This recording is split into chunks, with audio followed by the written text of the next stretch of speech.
Not every truth wants to be revealed. Are you ready to open the file? February 1959.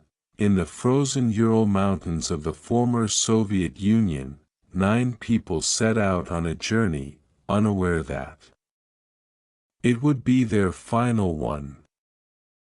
They were all young students and engineers, experienced hikers, led by Igor Dyatlov, a man known for his extreme caution. Their goal was clear: to conquer Mount Otorten in harsh winter conditions. A difficult journey, but entirely within the group's capabilities, yet they never returned. On February 12, the Dyatlov group was scheduled to send a telegram to their university to confirm they were safe. But no message ever arrived.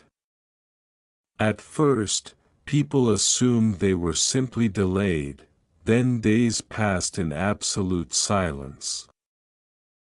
A search team was dispatched. And on February 26, 1959, they found the first thing, the Dyatlov group's tent, but the sight before them left everyone frozen in shock. The tent had been slashed open from the inside. There were no signs of a struggle.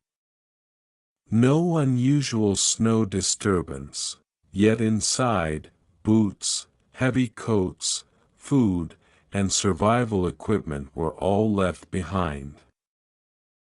That could only lead to one terrifying conclusion: they had voluntarily fled into the snowy night, almost completely underdressed.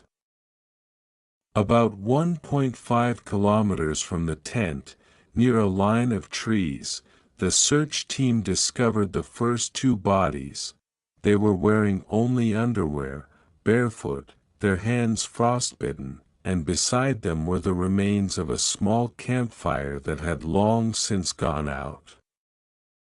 No one could understand, why would such experienced hikers leave the tent in that state?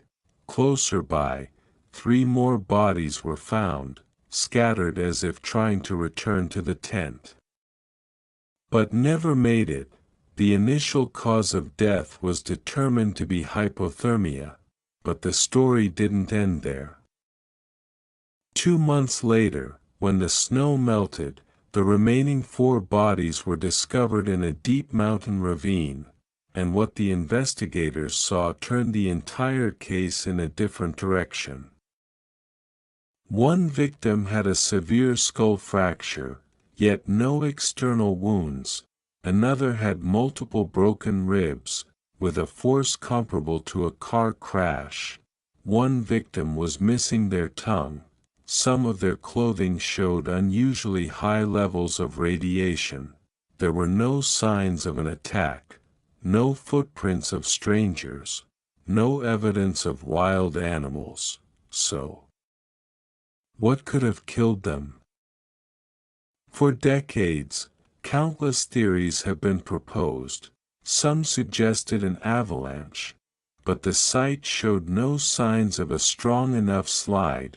Others suspected a secret military experiment, as the area was restricted and reports of strange lights in the sky that night existed.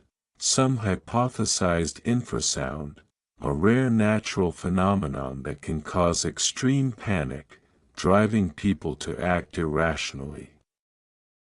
There were even those who believed they encountered something that shouldn't exist, a force that science cannot yet name. No theory has been fully proven, no theory explains all the details. The Soviet investigation concluded with a vague statement: the victims died due to an irresistible natural force. No name, no explanation, no accountability. The case was quickly closed, and the files were sealed for many years. To this day, The Dyatlov Pass incident remains one of the most chilling mysteries of modern history.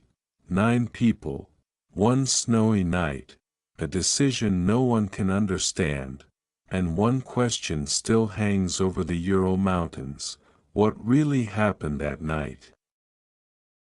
The truth is still hidden.